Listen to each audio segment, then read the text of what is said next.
में विभागों का बंटवारा कर दिया गया है। बड़ी खबर, क्योंकि थोड़ी देर पहले ही कैबिनेट की बैठक खत्म हो गई है। इंतजार था किसको क्या विभाग मिला है। प्रवेश वर्मा को पीडब्ल्यूडी विभाग मिला है। सीएम रेखा के पास सामान्य प्रशासन और वित्त विभाग की जिम्मेदारी संभालती हुई नजर आएंगी। रेखा गुप्ता और आशीष सूद को शिक्षा बिजली विभाग दिया गया है। वहीं रविंद्र इंद्रास को समाज कल्याण विभाग दिया गया है। तो बड़ी खबर, पोर्टफोलियो दे दिए गए हैं। कपिल मिश्रा की बात करें तो कानून और न्याय विभाग की जिम्मेदारी कपिल मिश्रा को दी गई है। वहीं मनजिंदर सिंह सिरसा के पास खाद्य और उद्योग विभाग की जिम्मेदारी दी गई है। वहीं पंकज सिंह के पास हेल्थ और ट्रांसपोर्ट विभाग रहेगा। कपिल मिश्रा को कानून और न्याय विभाग की जिम्मेदारी दी गई है। रविंद्र इंद्राज को समाज कल्याण और सहकारिता विभाग दिया गया है। तो इंतजार था कि पोर्टफोलियो किसको क्या मिलेगा। अब यह सस्पेंस खत्म हो गया है। वित्त मंत्रालय की जिम्मेदारी खुद मुख्यमंत्री रेखा गुप्ता संभालती हुई नजर आएंगी। वहीं बात करें कपिल मिश्रा की, उनके पास कानून, रोजगार, कला एवं संस्कृति विभाग होगा। प्रवेश वर्मा को पीडब्ल्यूडी विभाग मिला है। अहम ये पोर्टफोलियो होता है, इस पे सबकी निगाहें होती हैं। तो प्रवेश वर्मा को ही कह सकते हैं पीडब्ल्यूडी विभाग दिया गया है, जल विभाग दिया गया है। आशीष सूद की बात करें तो शिक्षा और बिजली विभाग की जिम्मेदारी दी गई है। रविंद्र इंद्राज को समाज कल्याण विभाग का जिम्मा दिया गया है। तो दिल्ली सरकार में पोर्टफोलियो यानी विभागों का बंटवारा जो है वो कर दिया गया है। आज रेखा गुप्ता ने दोपहर 12:30 बजे शपथ ग्रहण हासिल की थी। उसके बाद सचिवालय पहुंची, कार्यभार संभाला, यमुना घाट पहुंचती हैं, आरती करती हैं। उसके बाद कैबिनेट मीटिंग होती है। कई अहम फैसले इस मीटिंग में भी किए जाते हैं। लेकिन सबकी निगाहें टिकी थी कि जो 6 विधायक जिन्हें मंत्री बनाया गया है उनको क्या क्या पदभार दिया जाएगा, कौन कौन से पोर्टफोलियो दिए जाएंगे। अब यह तस्वीर पूरी तरह से स्पष्ट हो गई है। सीएम रेखा ने अपने पास सामान्य प्रशासन और वित्त विभाग की जिम्मेदारी संभाली है। आशीष सूद को शिक्षा बिजली विभाग मिला है। रविंद्र इंद्राज को समाज कल्याण और विभाग की जिम्मेदारी दी गई है। तो बड़ी खबर दिल्ली की सियासत को लेकर, दिल्ली सरकार को लेकर, आपकी टीवी स्क्रीन पर दिल्ली सरकार में पोर्टफोलियो का बंटवारा कर दिया गया है। आज ही रेखा गुप्ता ने मुख्यमंत्री पद की शपथ ली थी और पूरी तरह से एक्शन मोड में नजर आ रही हैं नई दिल्ली की।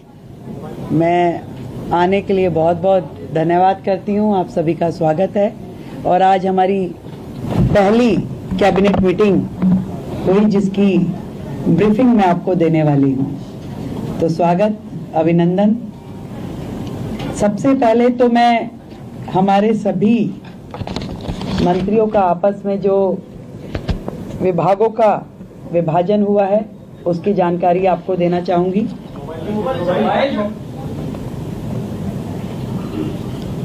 मेरे पास एज ए चीफ मिनिस्टर जो विभाग रहने वाले हैं उसमें general administration, services, finance, revenue, women and child development, land and building, information and public relation, vigilance, administrative reforms, planning and other department not allocated to any other minister. Shri Pravesh Sahib Singh Verma, PWD, legislative affairs, irrigation and flood control, water and gurdwara elections। Shri Ashish Sood ji, आपके पास home, power, urban development, education, higher education, training and technical education. Sardar Manjinder Singh Sirsa ji के पास industries, food and supplies, environment, forest and wildlife. Ravinder Singh Indraj ji के पास social welfare, welfare for SC and ST, cooperatives and election. Shri Kapil Mishra, law and justice, labour, employment, development, art culture and language and tourism, Pankaj Kumar Singh health and family welfare, transport, information and technology. ये विभाजन है हम सभी का, अलग अलग विभागों को कार्य जो बांटे गए। आज की जो कैबिनेट मीटिंग हुई उसमें हमने मुख्यतः दो बड़े एजेंडास पे डिस्कशन किया और उन्हें पास किया, जिसमें सबसे प्रथम आयुष्मान योजना, जो इससे पहले की सरकार ने रोक रखी थी योजना। आदरणीय नरेंद्र मोदी जी, देश के प्रधानमंत्री जी ने पूरे देश में वो योजना दी, परंतु दिल्ली सरकार में आम आदमी पार्टी के चलते वो दिल्ली को योजना नहीं मिल पाई थी। तो आज की पहली कैबिनेट मीटिंग में ही हमने अपनी ओर से आयुष्मान योजना दिल्ली में जो टॉप अप के साथ 5 लाख का टॉप अप जो हम दिल्ली सरकार की ओर से देंगे और 5 लाख रुपए केंद्र सरकार की ओर से दिया जाएगा, उसे सर्वसम्मति से पारित किया है, जो कि अपनी फॉर्मेलिटीज के बाद एज अर्लीस्ट लागू किया जाएगा। दूसरा विषय, कैग की रिपोर्ट्स, 14 रिपोर्ट्स पेंडिंग हैं जो कि पिछली सरकार ने टेबल नहीं की। पहला ही हाउस जो होगा उसमें उन रिपोर्ट्स को पेश किया जाएगा। आज की कैबिनेट में ये भी पास किया गया है। तो ये दोनों चीजें जो आज हमने यहाँ पास की और बाकी चीजों पर डिस्कशन किया, बाकी भी जो हमारा एजेंडा है, जो हमारी कमिटमेंट्स हैं, बहुत जल्द एक एक को आकार देकर के हम उसे पास करेंगे और आप सभी के समक्ष उसे प्रस्तुत करेंगे।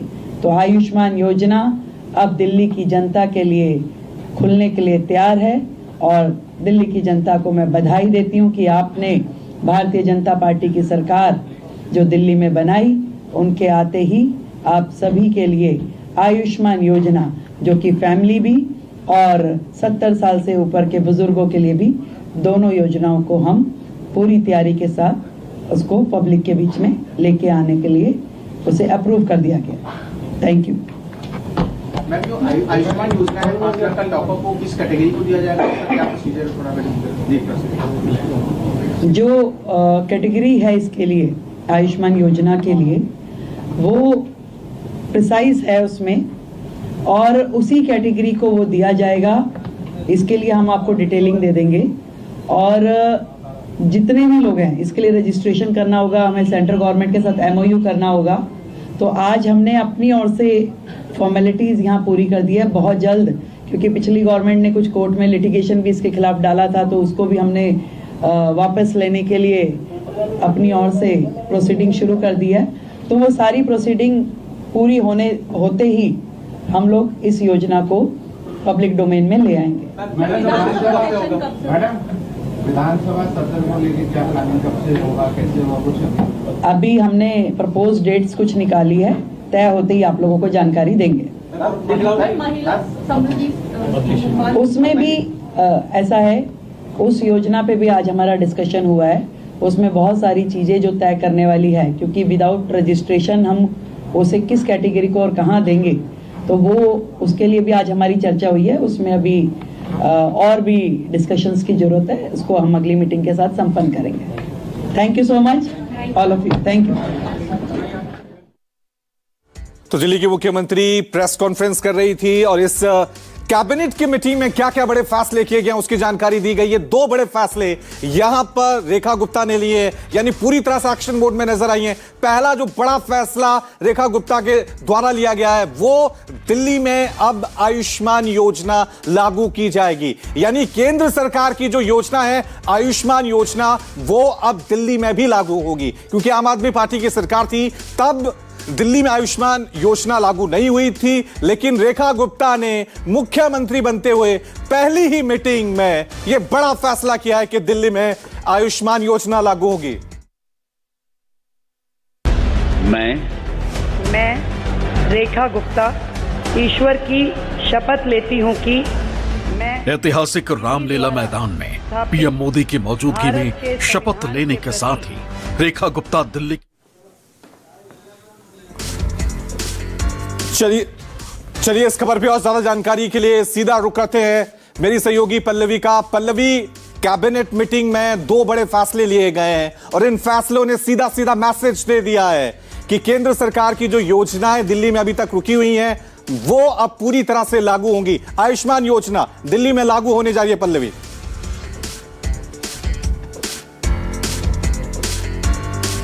तो बड़ी खबर आपको बता दें, आज दिल्ली सरकार की पहली कैबिनेट की बैठक हुई। इस बैठक में 2 बड़े फैसले किए गए। पहला फैसला, आयुष्मान योजना दिल्ली में लागू होगी, और दूसरा जो बड़ा फैसला किया गया यह भी बहुत अहम है, यानी अभी तक सीएजी की जितनी भी रिपोर्ट अटकी हुई है उनको लेकर दिल्ली सरकार आएगी। यानी करप्शन को लेकर भी यहां पर रेखा गुप्ता काफी सख्त रुख अपनाती हुई नजर आ रही है, क्योंकि बीजेपी ने लगातार आम आदमी पार्टी पर करप्शन के कई आरोप लगाए थे। सीएजी रिपोर्ट को लेकर तब भी हंगामा हुआ था, और आज जो 2 बड़े फैसले लिए गए उनमें सीएजी रिपोर्ट को लेकर भी दिल्ली सरकार ने यह बड़ा फैसला किया है। सीधा रुख करते हैं मेरी सहयोगी पल्लवी का।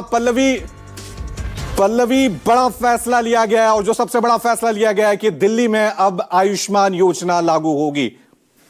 बिल्कुल, देखिए इसमें कोई 2 राय नहीं है, और जिस तरीके से बीजेपी ने पहले जब सरकार आने से पहले भी ये दावा करती रही है कि जैसे ही सरकार में आएगी 2 बड़े फैसले लेती रहेगी, जिसमें से 2 बड़े फैसले सामने आ गए हैं। आयुष्मान भारत को लेकर के कहा गया है कि दिल्ली में इसे जल्द से जल्द लागू किया जाएगा, लेकिन अगर आप मुख्यमंत्री की बातों को बहुत गौर से सुने तो मुख्यमंत्री ने कैबिनेट में जो बिल्कुल इसको प्रस्ताव था उसको पारित किया, लेकिन केंद्र से इसको एमओयू साइन करना होगा, और बहुत सारी ऐसी प्रावधान है उसको देखते समझते हुए ही लागू होगा। यानी इसमें थोड़ा वक्त लग सकता है, लेकिन चूंकि अब दिल्ली की तरफ से हरी झंडी मिली है तो एक जरूर प्रपोजल तैयार होगा, और वो प्रपोजल जो है वो केंद्र के पास भेजा जाएगा, और केंद्र तमाम चीजों को देखते हुए फिर इस पर हरी झंडी यहाँ पर संभव होगी। दूसरी अहम बात है सीएजी को लेकर के। देखिए सीएजी टेबल होना ये पहले से ही तय था, और पहले ही कैबिनेट में ये तय हो गया कि सीएजी को लेकर के जिस तरीके से बीजेपी जब सत्ता में नहीं थी तब भी आक्रामक थी कि आम आदमी पार्टी की सरकार उस वक्त थी और उन्होंने जानबूझ के इसको टेबल नहीं किया। तो अब चूंकि अब इनकी सरकार आ गई है तो इसे ये टेबल करेंगे कि किस तरीके से सीएजी को लेकर के साक्ष्य छुपाए गए थे, और माफ कीजिएगा सीएजी में जो खुलासे हुए हैं उसको दिखाया जाएगा कि किस तरीके से बहुत सारी चीजें हैं जो साक्ष्य छुपाए गए। तो कुल मिलाकर 2 बड़े फैसले हैं, और 2 बड़े फैसले आने वाले समय में उसका इम्पैक्ट भी दिखेगा। और साथ ही साथ देखिए बहुत सारी बातें और भी हुई। 2500 रुपए को लेकर की भी बात कहा गया कि कब तक उसको लागू किया जाएगा। तो उन्होंने ये बहुत अहम बात कही कि चूंकि अभी रजिस्ट्रेशन नहीं हुए हैं, पहले उनको चिन्हित करना होगा कि किन किन कौन सी महिलाएं इसके दायरे में आएंगी, उनका रजिस्ट्रेशन होगा, और फिर उसके बाद 2500 रुपए दिए जाएंगे। तो सरकार को अब एक्शन मोड में आप अभी से नहीं, आने वाले बहुत लंबे वक्त तक देखेंगे, क्योंकि सरकार के पास बहुत सारे ऐसे पेंडिंग वर्क्स हैं, और खास करके बहुत सारे ऐसे दावे भी सरकार ने किए थे कि वो जब आएंगे तो तमाम चीजें करेंगे। तो उसका एक झलक जो है वो आज इन 2 बड़े अनाउंसमेंट के साथ देखा गया है, और पोर्टफोलियो भी बढ़ चुका है, और पोर्टफोलियो आपने देख ही लिया कि किस तरीके से। ठीक है, तो बड़े फैसले यहाँ पर